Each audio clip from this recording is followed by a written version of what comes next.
Hola, buenas tardes, ¿cómo están? Hoy otra vez juntos, lunes 19 horas, nuevo capítulo. Agradecemos mucho al laboratorio MER que nos auspicia en este ciclo webinar y especialmente agradecemos a la doctora Paula Russo, ustedes ya la conocen, médica clínica de nuestro hospital, especialista y magíster en diabetes.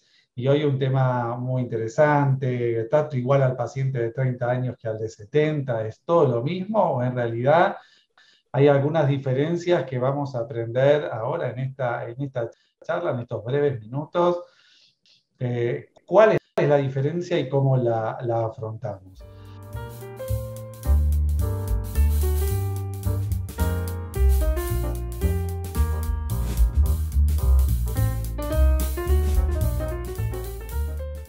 Paula, muchísimas gracias por estar acá nuevamente con nosotros. Es un placer, es un gusto, sos una amiga. Gracias, Marce, por la Contentísimo invitación.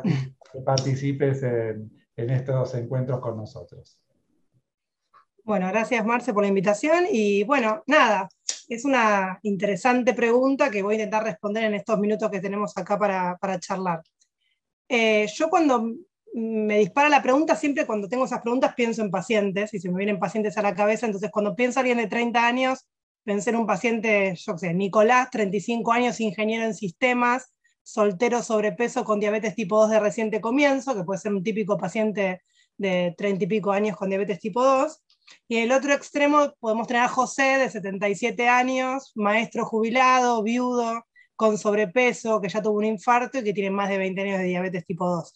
Pero en esa gama puede haber muchos tipos de pacientes de 30 y 70 años con diabetes, pero bueno, esto es lo que yo me imaginé. Y la respuesta, si se trata igual o no se trata igual, puede ser que sí, puede ser que no, o puede ser tal vez sí, tal vez no, depende de qué aspectos hablemos, así que no hay una respuesta correcta, un poco vamos a ir charlando de eso. Perfecto. Vayan haciendo preguntas, las que quieran, o comentarios a través del sitio de YouTube. Así que lo que quieran, vayan preguntando. Recuerden que si quieren después, a finalizar el ciclo, tener el certificado, completen las preguntas choice. Aquí abajo va a aparecer el zócalo email donde pueden mandar para luego poder recibir las preguntas choice y hacerlas. Gracias, Paula. Seguimos, dale. Nada, entonces un poco pensando en cuál es el camino que hay que recorrer para tratar la diabetes tipo 2 en cualquier paciente, yo hice este esquema. Uno piensa que primero tiene que hacer un buen diagnóstico, tiene que clasificar qué tipo de diabetes tiene el paciente, tiene que calcular el riesgo cardiovascular, es una de las cosas que cambiaron en los últimos años, buscar si tiene riesgo de hipoglucemia o no y clasificarlo de acuerdo a eso, que eso es muy importante, sobre todo en el adulto mayor. Ver qué comorbilidades asociadas a la diabetes tienen, no solo para tratarlas integralmente, sino para también hacer una buena elección de tratamiento. Ver qué complicaciones tiene de la diabetes, si las tiene o no, y rastrearlas. Después definir un objetivo glucémico y objetivo de presión, de lípidos, etc. Hacer un monitoreo de ese objetivo que uno pauta en general con el paciente, con la familia, y por último elegir un tratamiento. Esa sería como toda la ruta del tratamiento de la diabetes tipo 2 en cualquier paciente con diabetes. Después vemos esto adaptado a una persona de 30 o una persona de 70.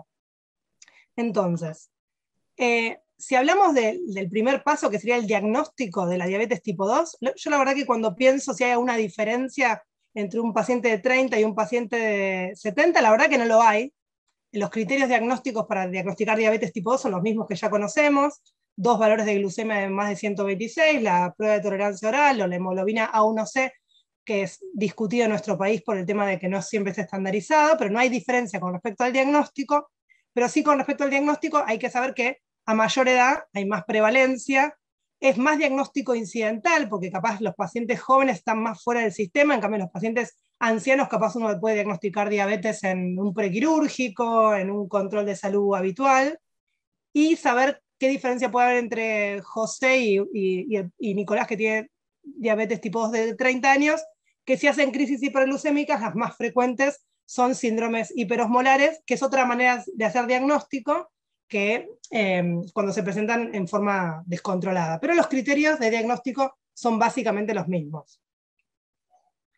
Cuando uno habla de clasificación, tampoco hay diferencia, se clasifican igual, la diabetes tipo 1, la diabetes tipo 2, otras diabetes, otros tipos de diabetes, donde por ejemplo está la farmacológica, la asociada a enfermedades pancreáticas, y bueno, la gestacional, que no aplicaría a ninguno de nuestros dos pacientes, pues justo son hombres. Así que no hay diferencia con respecto a la clasificación. Sí, obviamente, cuando uno piensa en José, hay baja probabilidad de diagnosticar autoinmunidad. En cambio, cuando uno hace diagnóstico de diabetes tipo 2 en un paciente joven, quizás en ciertas situaciones está la duda si es un paciente de una diabetes tipo 2, una diabetes tipo LADA o tipo 1 de lenta evolución del adulto, pero en gente de más de 70 años la verdad que esto es mucho más raro. Y es menos raro que capaz sea una diabetes secundaria a un tumor pancreático o secundaria a fármacos, a psicofármacos, a corticoides. Así que ahí es donde aparecen otros diagnósticos diferenciales con respecto a la diabetes tipo 2 en gente mayor. Y el paciente típico con diabetes tipo 2 con obesidad puede ser un obeso de más de 70 años, pero también con más de 70 años puede aparecer más la sarcopenia, la fragilidad, la pérdida de masa muscular y capaz un poco menos de obesidad. Esa es la diferencia entre un paciente de 30 años y un paciente capaz de más de 70. Entonces, en dos palabras, quizás para el que no vio las charlas previas, entonces, en los criterios de clasificación, o sea, dos valores en ayunas por arriba de 126, o la hemoglobina glicosilada también alta, que también te ayuda en el diagnóstico. Mayor a 6,5 y sí. una prueba de tolerancia oral a la glucosa con un valor de más de 200 a las 2 horas.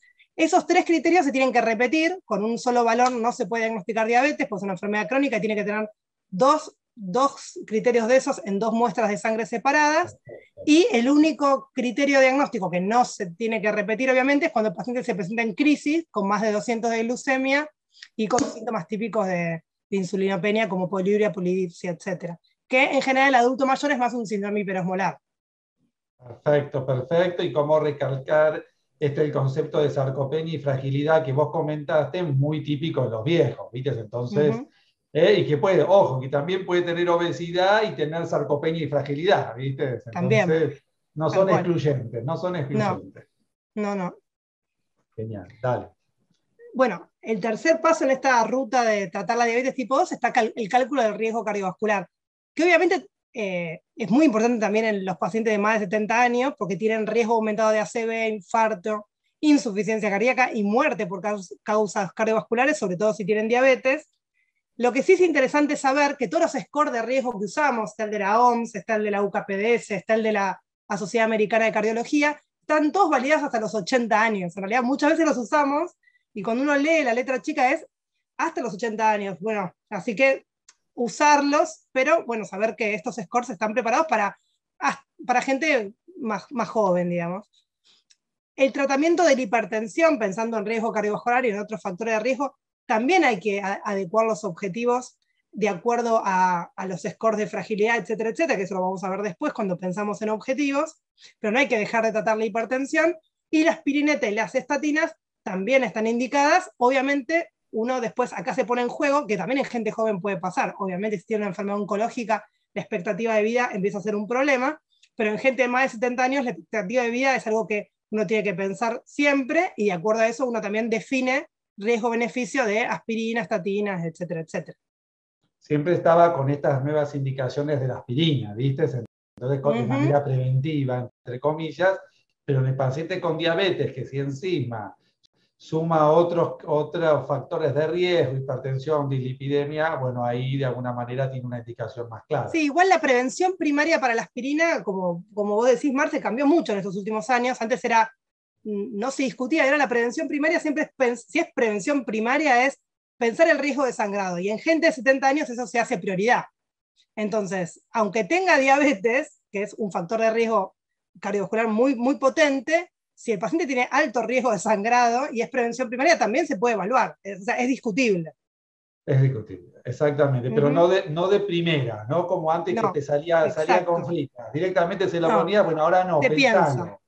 Ahora pensalo si tiene solamente diabetes, si es muy frágil el paciente, que tuvo antecedentes previos de alguna úlcera y eso, duda en la incorporación como estrategia de prevención primaria. Exacto. Sí, prevención primaria se piensa siempre y prevención primaria en adulto mayor ni hablar. Perfecto. Bueno, después esto que creo que es fundamental en pacientes de más de 70 años, en todos los pacientes con diabetes, pero en más de 70 años, es después del riesgo cardiovascular o de la mano es qué riesgo de hipoglucemia tiene el paciente que tengo adelante, sobre todo para pensar en la estrategia terapéutica. Obviamente la hipoglucemia, que es algo que vale la pena aclarar, no es una complicación de la diabetes, sino del tratamiento de la diabetes. Entonces, está asociada al uso de insulina y sulfonilureas, que son las dos drogas hipoglucemiantes a la cabeza. Entonces, siempre que un paciente tenga hipoglucemias, hay que reevaluar el objetivo terapéutico y reevaluar el fármaco que uno está usando en todos los pacientes con diabetes y sobre todo en gente de más de 70 años.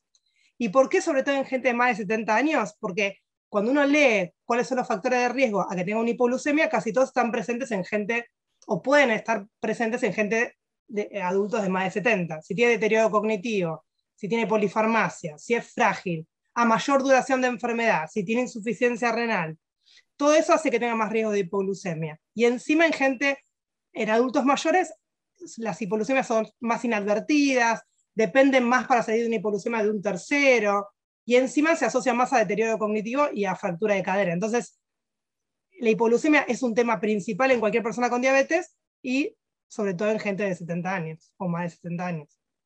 Con respecto a las comorbilidades, a las enfermedades asociadas a la diabetes, ¿son las mismas en una persona de 30 que más de 70? Sí, hay cosas que comparten, más enfermedad periodontal, más apnea obstructiva del sueño, baja testosterona en el hombre, preguntar si tiene pancreatitis o antecedente de pancreatitis por ciertos fármacos que vamos a usar, ver si tiene hígado graso, pero en gente de más de 70 años, que esto es fundamental, y esto los geriatras lo saben más que nadie, más que buscar comorbilidades, es hacer una evaluación funcional del adulto mayor. ¿Qué significa eso? Una evaluación médica, psicológica y funcional de ver qué habilidades de autocuidado y de automanejo tiene ese paciente que tenemos adelante. Sobre todo a la hora de elegir si uno le va a indicar un monitoreo glucémico, si uno le va a indicar insulina, bueno, tiene que tener bien claro que el paciente tiene habilidades de autocuidado y de automanejo. Entonces, esto creo que es fundamental, que es lo que lo diferencia claramente de alguien de 30 años. Y el rastreo de todos los síndromes geriátricos que acompañan a estos pacientes, como el riesgo de caída, la polifarmacia, si tiene deterioro cognitivo, si tiene depresión, incontinencia, dolor, fragilidad. Entonces, la evaluación funcional, más que el rastreo de comorbilidades, que hay que hacerlo, lo que se agrega en gente de más de 65 años es hacer una evaluación funcional del adulto mayor para ver si es un adulto mayor robusto que está en todas sus capacidades y uno lo puede tratar similar a alguien de 30 años o no. Espectacular. Bueno, esto es lo que hacemos todos los días, nosotros los geriatras. O sea, el paciente viene por un tema en particular, ya sea por caídas, vos lo evaluás en todos los otros índoles también. Viene por queja cognitiva, lo evaluamos también por los otros índoles. Y un punto que acá, que también es muy importante, es cómo viene su red social. Con quién vive, con quién está, los hijos, la participación o no, porque justamente por eso, o sea, quién de alguna manera nos puede hacer una suerte de backup en la casa ante una necesidad de algo. Y desde entonces la familia es casi como en la pediatría, que venga el nene sin la mamá, no se te ocurre. Entonces, un poco sacando las distancias, desde ya me comprenderán, pero es importante la red que cuenta el paciente a la hora, ni que hablar de insulina. Yo he llegado a reevaluar esquemas terapéuticos y objetivos terapéuticos cuando, por ejemplo, un adulto mayor pierde la cuidadora. Tiene una cuidadora súper lúcida que podía manejar cierta medicación, cambia de cuidadora, no me parece que tenga las mismas capacidades que pueda suplementar al paciente y a veces he tenido que cambiar tratamientos. Eso es muy importante, digamos. Bueno, y a la hora de hablar de rastreo de complicaciones en los pacientes con diabetes, tampoco habría diferencias. En principio hay que hacer el control oftalmológico anual del fondo de ojo, sabiendo que los pacientes con diabetes y encima adulto mayor tienen más riesgo de cataratas. Entonces a veces cuando se quejan de pérdida de vista, etcétera, más que pensar una retinopatía puede ser una catarata. Y bueno, eso lo sabe bien el oftalmólogo, de cómo coordinar si primero se tiene que operar la catarata, de acuerdo a cómo esté la retinopatía, etcétera. El control del pie, que esto es muy importante, que lo que tiene en particular el adulto mayor, que a veces no lo puede hacer él mismo. El paciente tiene artrosis, cambia el punto de apoyo, usa mal el bastón, entonces apoya mal en un pie, y ahí hay lesiones que tienen que ver con el cambio de punto de apoyo, que encima el paciente no llega ni a verse los pies, entonces ahí también muchas veces depende de terceros ese monitoreo de lesiones para evitar un pie diabético, por ejemplo.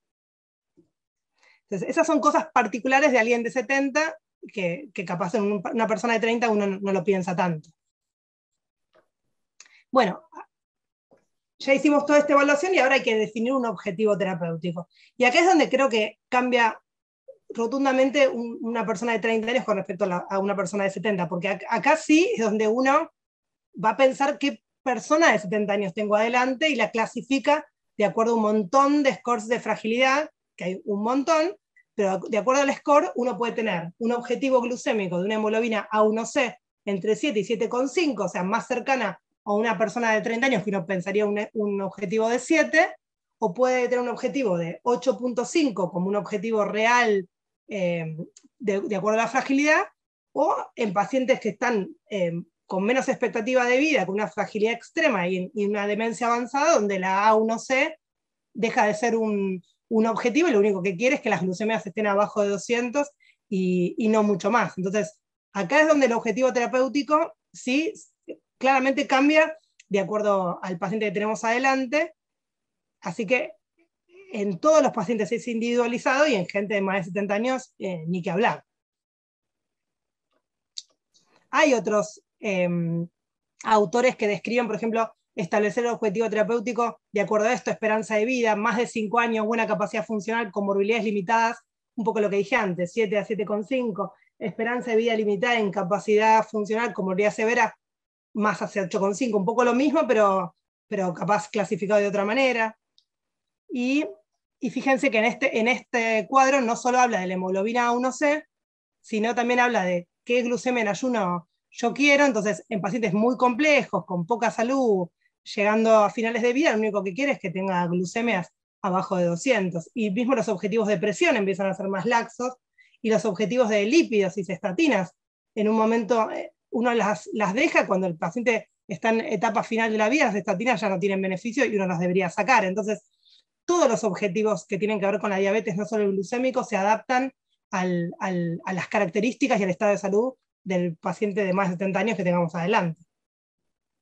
Es interesante el gráfico que pusiste, lo de fragilidad, que es la escala de Rockwood, que es un canadiense. Si uno se fija, podés sacar ahí la barra del medio, ahí está. Vos fijate que ya está el número 5, que es levemente frágil, usa andador. Vos fíjate, ya con el bastón entra en vulnerable, que está en las puertas de fragilidad. O sea, ya la escala solamente con ver al paciente, cómo entra la consulta. Para que entonces nos da, ojo, muchos deberían usar andador o eventualmente bastón y no lo usan. Ojo, no lo saben. Y usa el changuito del supermercado. Claro, o vienen con el cuidador o con el familiar del brazo. Entonces vos decís, no usa andador, no es frágil. Sí, lo ves sentarse y que no se puede levantar de la silla, que necesita ayuda, o se desploma en la silla. O sea, son cosas discretamente sutiles, pero muy fáciles, y que solamente con ver al paciente te das cuenta un poco dónde estás parado. O sea, no necesitas gran infraestructura para detectar fragilidad. Y otra cosa que creo que voy a hablar más adelante es que también esto es muy dinámico, sobre todo en el adulto mayor. O sea, uno puede ver un paciente un día en la foto 1 y rápidamente en 6 meses verlo en la foto 4, porque en el medio se fracturó la cadera, y eso obliga a reevaluar los objetivos y el tratamiento también. Totalmente. Pues esto es muy dinámico. Entonces, cuando uno hace el monitoreo de objetivos glucémicos, uno en general lo que usa en todos los pacientes es la hemoglobina A1C, pero ¿qué es lo que tiene de particular en adultos mayores? Que pueden tener causas que la hagan inevaluable. Si tiene anemia, si usa eritropoyetina, si requiere transfusiones, si tiene insuficiencia renal. O sea, como los pacientes tienen más comorbilidades, ver si en ese paciente la hemoglobina A1C sirve o no. Y después, algo que es más moderno, un paciente que realmente necesitan un monitoreo glucémico y lo tiene que hacer un tercero, a veces el monitoreo continuo subcutáneo, donde un tercero puede escanear, un poco parecido a lo que pasa en pediatría, se vuelve a veces una opción un poco más práctica, aunque bueno, no todo el mundo accede, pero es una opción un poco más práctica, donde uno tiene que ir a hacer un monitoreo glucémico en los extremos, cuando tiene hipoglucemia, cuando está muy arriba, y de esa manera uno evita pinchar tanto al paciente, sobre todo si tiene que hacer un tercero. Y con respecto al tratamiento, ¿qué tiene de particular pensar en un... O sea, acordémonos que las 4 patas del tratamiento de la diabetes es la alimentación, la actividad física, el fármaco y la educación como base de todo. La educación es transversal a cualquier edad. Uno cuando diagnostica diabetes tiene que hacer educación, a veces al paciente o a veces a la familia o a los cuidadores en el caso del adulto mayor. La alimentación en general es una alimentación saludable. Ojo en el adulto mayor cuando uno quiere traspolar ciertas normas de alimentación de alguien joven, uno intenta que el paciente adulto mayor no pierda peso, sino que gane en masa muscular, entonces hay que aportarle proteínas. La actividad física está súper recomendada, obviamente teniendo en cuenta la fragilidad, el riesgo de caída, etcétera, pero tiene que ser una actividad física completa, aeróbica, de fuerza y de elongación y de equilibrio, que está demostrado que sirve no solo para el riesgo de caída, sino también para la diabetes. Y cuando uno piensa en los fármacos que va a usar, que ahora vamos a ver un poco el menú y qué cosas tienen en particular en el adulto mayor, y lo primero que me viene a la cabeza en un paciente de más de 70 años, y quiero evitar hipoglucemias. Como línea general, quiero evitar hipoglucemias, quiero que tenga regímenes lo más simples posible, que evitar el sobretratamiento, o sea, revalorar un poco los objetivos, ver si a veces uno le toca tratar a un paciente de 80 años que ya tiene el mismo tratamiento para la diabetes que tiene desde los 40 años y capaz uno evalúa si el tratamiento que le dieron a los 40 años es correcto que siga igual a los 70. Eso habla mucho de desintensificar, capaz uno mueve el objetivo y puede sacar fármacos, evitar la polifarmacia, evaluar adherencias por costos y coberturas, todo va a la misma línea. Capaz cuando uno trata a un adulto mayor con diabetes y capaz no hace el diagnóstico como adulto mayor, sino lo trata y ya viene tratado de hace muchos años y su diabetes fue de cuando era joven, uno tiene que apuntar más a eso, a ver si se puede desintensificar, sacar fármacos, revaluar objetivos. Yo creo que ahí es donde hay que poner más el foco. Y por último, hablar un poco de las opciones terapéuticas. Las opciones son las mismas, pero hay algunas cosas que hay que pensar, ¿no? Uno piensa en la metformina, que es la base del tratamiento de la diabetes tipo 2, que es la más adecuada incluso en pacientes más de 70 años, porque es potente, bajo riesgo de efectos adversos, pero ojo con la insuficiencia renal. Uno la puede usar hasta un clearance de 30 y hay mucha insuficiencia renal en adultos mayores. Uno piensa en pioglitazona, que también es una droga potente, que no da hipoglucemias, pero bueno, hay que evaluar si el paciente que tenemos adelante tiene riesgo o tiene varias internaciones por insuficiencia cardíaca, o tiene más riesgo de insuficiencia cardíaca. Las glinidas y las sulfonilureas, y pensar en el tema de las hipoglucemias, ¿es las únicas drogas que podemos usar? Bueno, las de vida media más corta, educar mucho al paciente de que tiene que respetar las comidas, pero bueno, son drogas que si uno las puede evitar mejor porque tiene más riesgo de hipoglucemia. La insulina lo mismo, es la droga hipoglucemiante a la cabeza, y encima agrega mucha complejidad al tratamiento. Entonces, hay pacientes que no tenemos otra opción, pues si el paciente está insulinopénico, no hay otra droga que no sea la insulina para usar, pero me ha pasado que hay pacientes que están con insulina porque están buscando un objetivo terapéutico demasiado bajo, entonces si un paciente tiene que estar con 8 en vez de con 7 de hemoglobina 1C, y por ese punto yo puedo sacarle la insulina, yo prefiero que esté con 8, depende la complejidad del paciente que tengo adelante. Entonces, eso hay que repensarlo, ¿no? Uno tiene que repensar el objetivo de acuerdo a la herramienta que uno va a usar. Los agonistas GLP-1, lo que tienen también para pensar en un adulto mayor es predisponer a la pérdida de peso, que en algunos adultos mayores nos puede venir bien, en otros no, y agrega complejidad, porque también es inyectable, aunque ahora hay unas que son una vez por semana que un poco ayudan a la complejidad. Y los DPP4, la verdad que muchas contras no le encontré, hay DPP4 que se pueden usar hasta con insuficiencia renal, pero son drogas que a veces no nos alcanzan, porque no son las que tienen más potencia, pero son drogas que tienen un perfil de seguridad bastante bueno para adultos mayores. Y la combinación Sí, entre obvio. ambas, que de alguna manera, sacando estas estrellas que vos pusiste acá, es como para ir de alguna manera intentando, es algo semejante con el adulto más joven, en el contexto de empezando con... Nosotros utilizamos en el consultorio VAR mucho metformina y los de PP4 usamos muchísimo, ¿viste? Entonces uno va Ujú. entremezclando y después uno va escalando según el paciente, Bueno, a ver, según el paciente en sí, pero bueno. todo se puede combinar, o sea, lo que uno no puede combinar es a ver, la metformina es la base del tratamiento, obviamente si es un adulto mayor, robusto y tiene mucho riesgo mucho riesgo cardiovascular y es obeso, uno puede usar el agonista GLP-1. Acá no sé por qué no me salió en la diapo los glucosúricos, los ISGLT2, pido disculpas, no sé por qué no salió, pero los ISGLT2 son drogas, que son las drogas glucosúricas, disminuyen el riesgo cardiovascular, igual que los agonistas GLP-1, entonces si es un adulto mayor en etapa 1 o 2 que vimos de fragilidad, son drogas que perfectamente se pueden usar y se pueden usar combinadas con la metformina. Obviamente, el riesgo son el riesgo de infecciones, de ver que el paciente no se hipotense, de la inestabilidad hemodinámica, de combinarlo bien si el paciente toma diuréticos, pero se pueden usar perfectamente. O sea, la metformina como base, y uno lo puede asociar con un DPP4, cuando lo que quiere es una droga que no le dé hipoglucemias, que no es tan potente y capaz que no tenga mucho riesgo de tener efectos adversos, pero si uno quiere asociar la metformina con una droga oral más potente y apuntando más a un paciente que uno lo ve robusto, con una buena expectativa de vida y le quiere bajar el riesgo cardiovascular, capaz un ISGLT2 es una buena opción. A veces por cobertura no queda otra que asociarle una sulfonilurea. Bueno, sí, acordarnos que si de metformina pasamos a sulfonilurea y después tenemos que ponerle insulina, nunca combinar insulina con sulfa por el riesgo de hipoglucemia.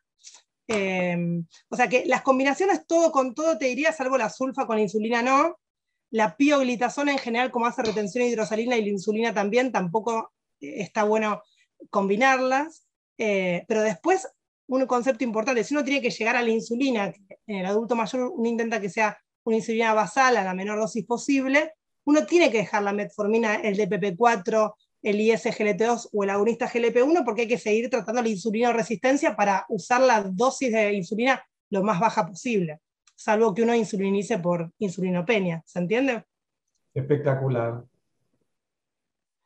Bueno, así que como conclusiones, este era el camino original, pensando en José, que es el adulto de más de 70 años, evaluación funcional del adulto mayor, que a veces uno lo puede, como dice Marcel, uno se da cuenta como el paciente entra al consultorio, pero siempre pensarlo, más de 65 años, pensar la funcionalidad de ese adulto, que cosa que un paciente de 30 uno no lo hace, digamos. Y después esto, ¿no? Reevaluación permanente, porque hay que ver si cambia el sostén social, interrogar si hay hipoglucemia, si se deprimió, si aparecieron problemas económicos, si empezó con deterioro cognitivo, si por alguna razón le sumaron fármacos, si está bien con el automanejo, la fragilidad, la función renal. O sea, todo esto es muy dinámico y son muchos aspectos que hay que evaluar para ver si el tratamiento y el objetivo que planteé hace 6 meses es el mismo que ahora, ¿no?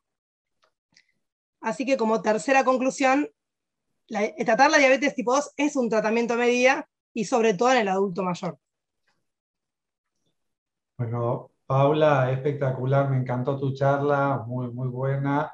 Me gusta cómo los clínicos incorporan conceptos de la geriatría, así que está buenísimo. Así que está lo que ella comentó de evaluación funcional del adulto mayor, que es lo que hacemos nosotros, para los que nos escuchan, lo mismo que la valoración geriátrica integral, así que como BGI, que uno también lo puede leer en otros ámbitos. Así que bueno, hagan las preguntas, contesten las preguntitas choice para luego obtener el certificado. Les agradecemos a todos su participación. Y bueno, y estamos el próximo lunes en un nuevo capítulo que saldrá a las 19 horas. Así que muchas gracias. Gracias, Paula. Y Nada, bueno, Marce. un abrazo a todos y a seguir cuidándose. Chau, chau. Chao.